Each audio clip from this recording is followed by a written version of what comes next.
doing so often misunderstands what it is. Now, censorship is disgusting.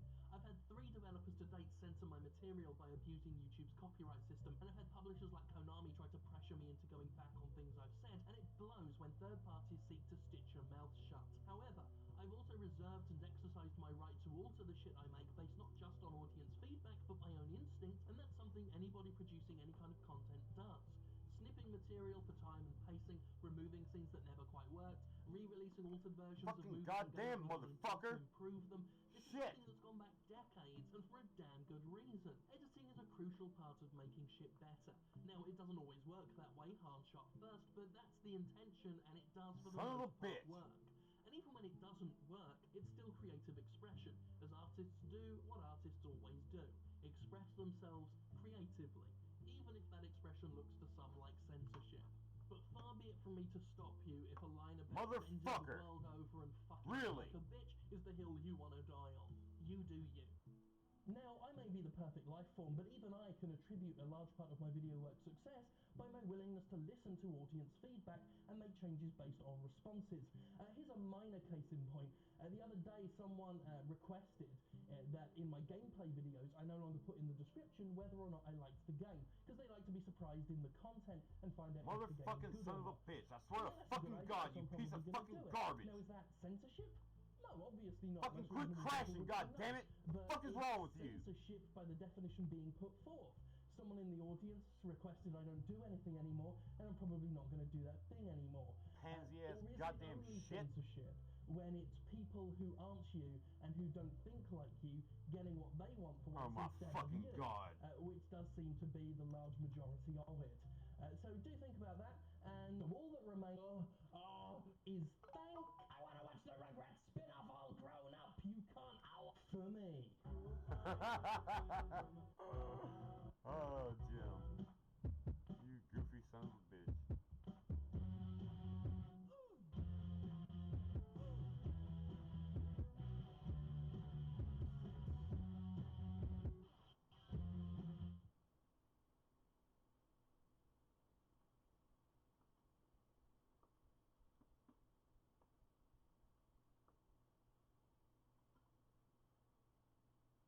Jim fucking Sterling, son. You gonna comply and whine and be a little bitch and not work again? Or are you gonna do right, like you're supposed to?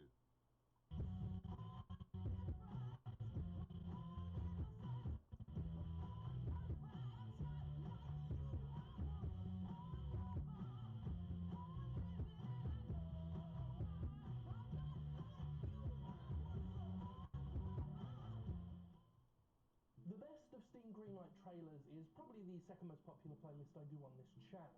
I take trailers from Steam Greenlight, games that are hoping to get greenlit, and more or less examine how not to sell a game. There are some amazing trailers out there, and I commentate over them and point out exactly what's wrong with them, and usually follow it up by looking at the description and the general response to it. I looked at a game called Skateman Intense Rescue recently, and, well, it has to be seen to be believed. And the following reaction from the developer afterwards also has to be seen to be believed. It is another Steam story, and this one is a real popcorn earner, so enjoy. Any message event will show you. I can remember. A few days after the Skateman video came up, Digpex Games removed all evidence of it from Steam Greenlight.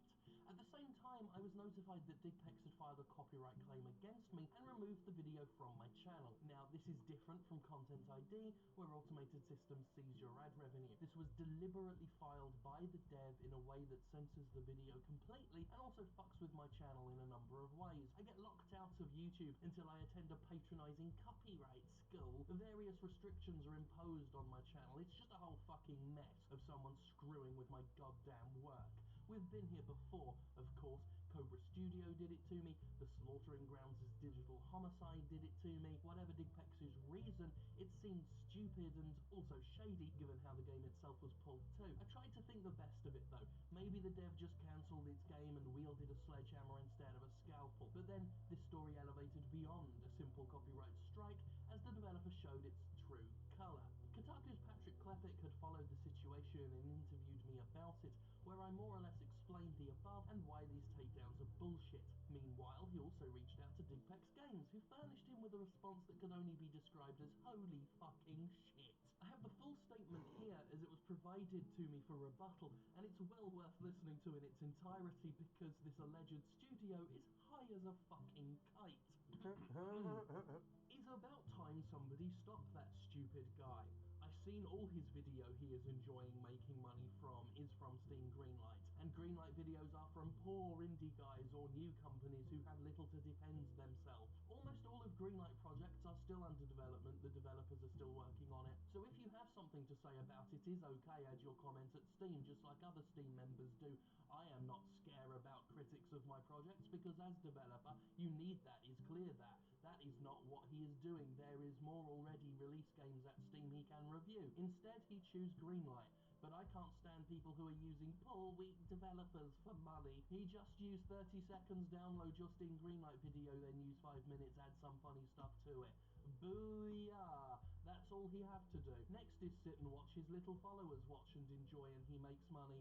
Why he don't review Call of Duty and Son of Rome or most of the games that have been released by Steam. He is looking for the loopholes, the weak ones, the once no matter what you will find something about it because he's not dumb. I know he got the law on his side and his little followers, some of the Greenlight developers too have contacted me that's saying that does how he do use the law and he will get the video back running. But that does not mean he will continue to enjoy the hard work of the indie game developers videos forever.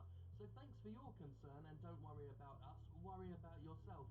He might be a king to you, but he is shit to me. You can always bully people, but one day you meet the wrong one. And please do not reply because we are not interested about your concern and communication.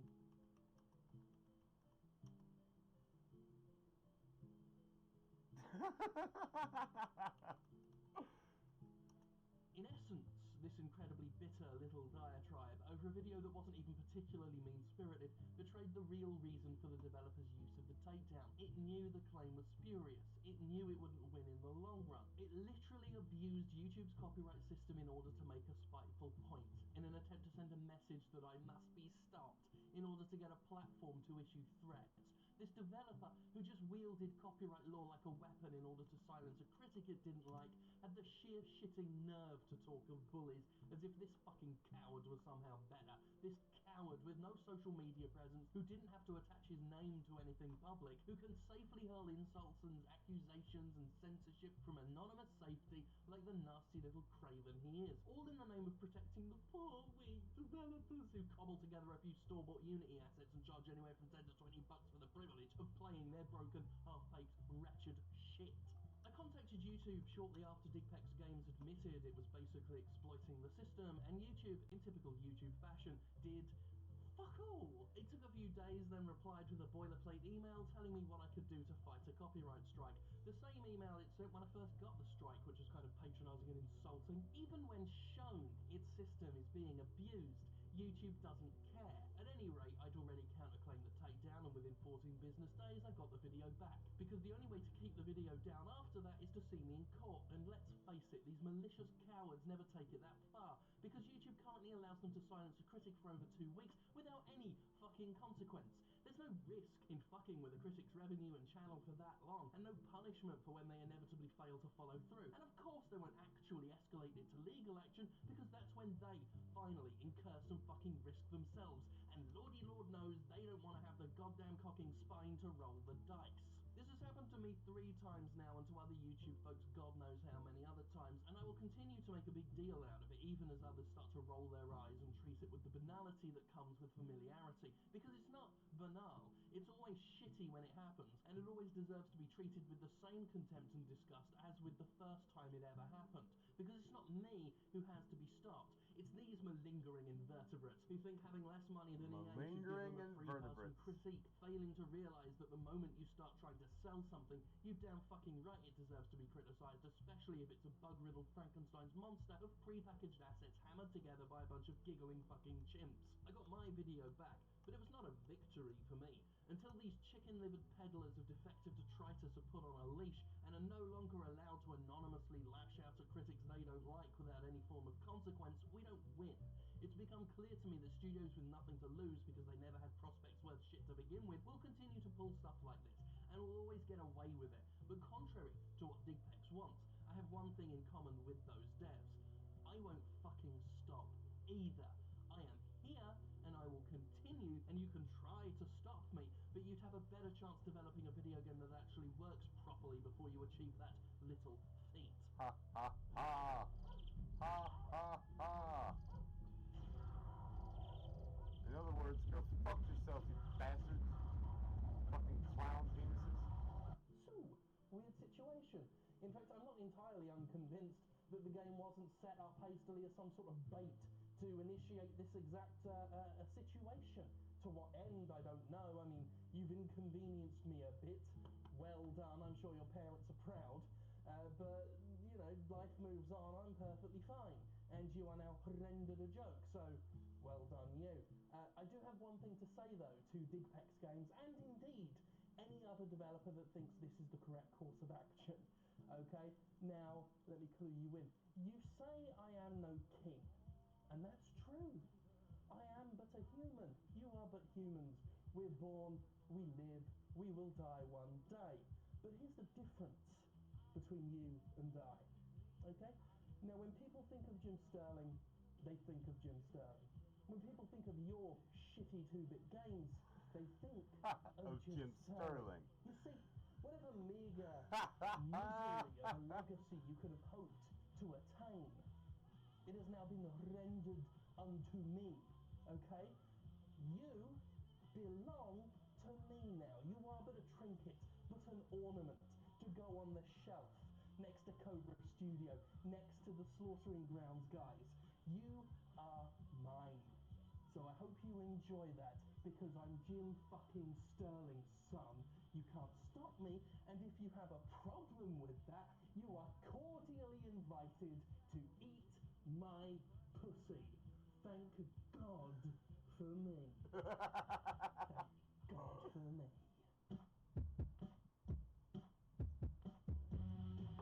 Fuck yes.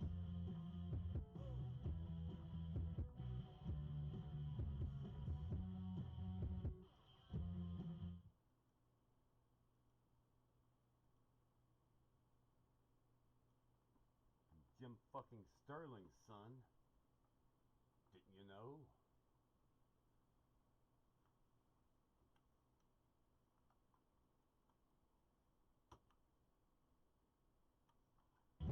You fucking piece of shit. Goddamn bastard.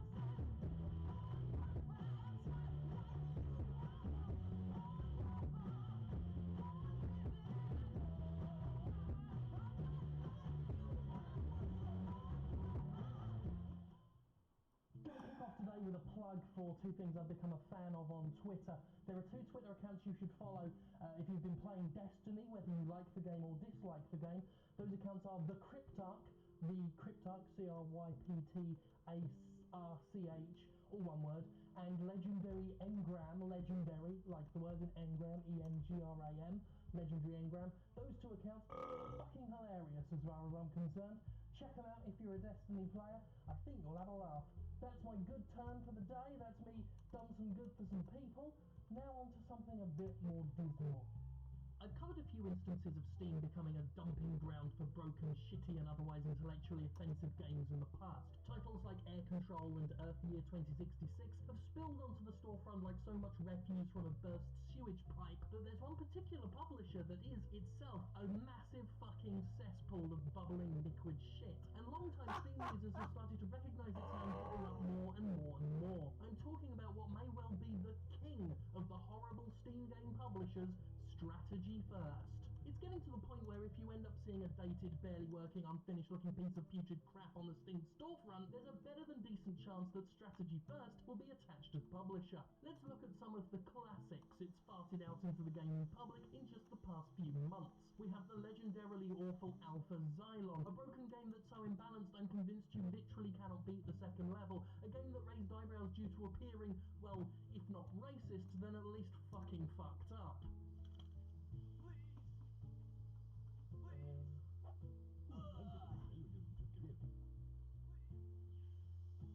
What the fuck? Strategy First First was also responsible for Shannon Tweed's Attack of the Groupies, a terrible Plants vs Zombies rip-off with fuck-awful production values and worse attempts at humour. The infamous Deep Black, one of its higher-profile titles that nevertheless got shat on by critics because it was fuck-headed.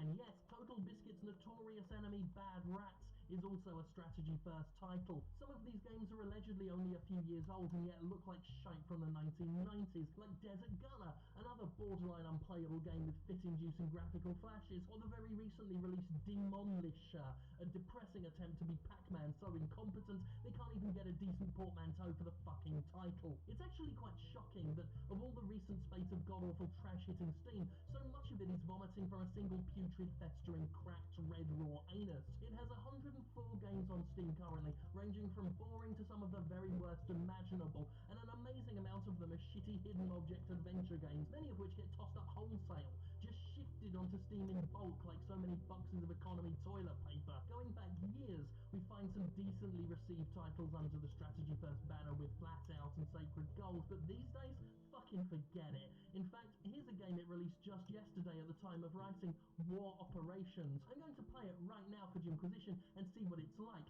and I'm willing to bet cash that it's fucking dreadful. 5 whole English pounds.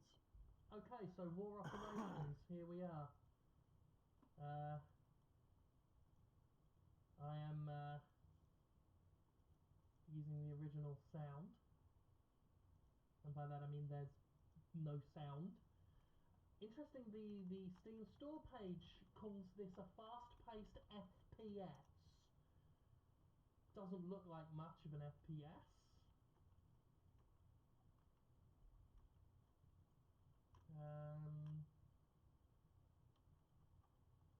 Okay.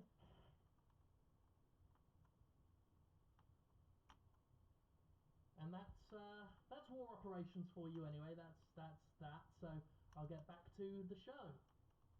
I'll take my £5 now. As with previous episodes on shitty Steam games, this is more a case of simple consumer awareness than making any overarching points. People are starting to wise up to Strategy First and keeping an eye out for its name attached to any project. Since it's an official publisher, there's no greenlight process for this company. They get to put whatever the fuck they like on the store and do so with such frequency that they contribute to the saturation of the market and the further obscurity of other, better games. While not responsible for all of the worst titles, its contribution to the industry is a remarkable volume of pure rubbish.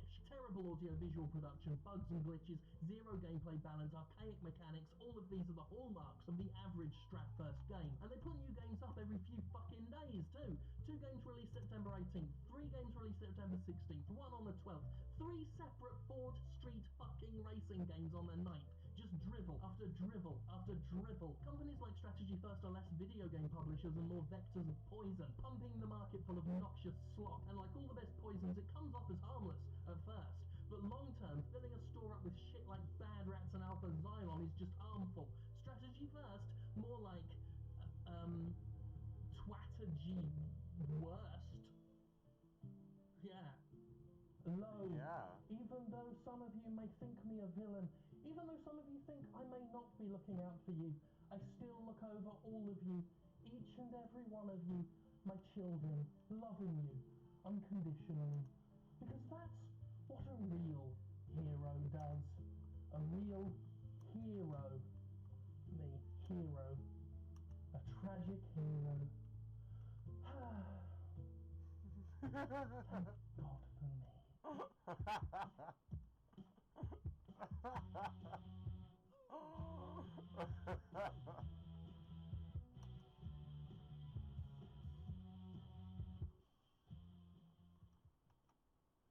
Fuck Konami, Konami.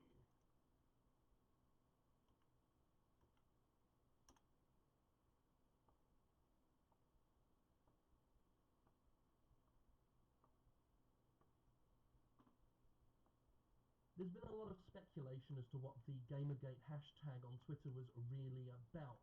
It seemed to have been started by Adam Baldwin, or whoever, and has been seized upon by a lot of right-wingers who normally make fun of video game players, but were suddenly on their side when it suited them.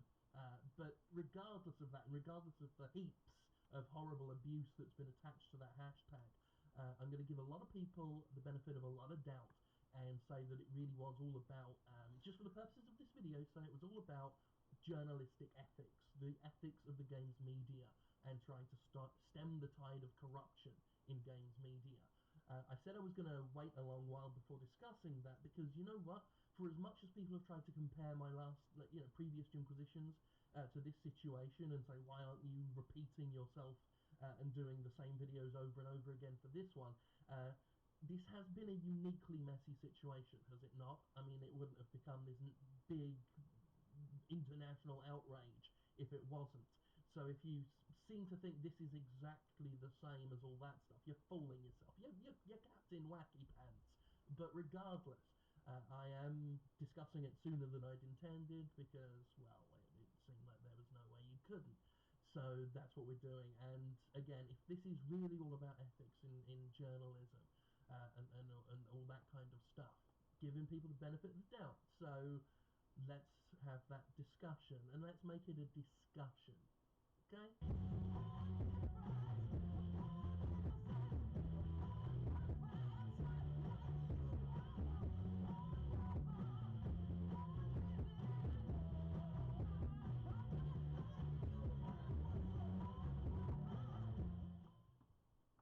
There's been a lot of talk over the past few weeks of corruption in the video game media industry. Games journalists are corrupt, people say.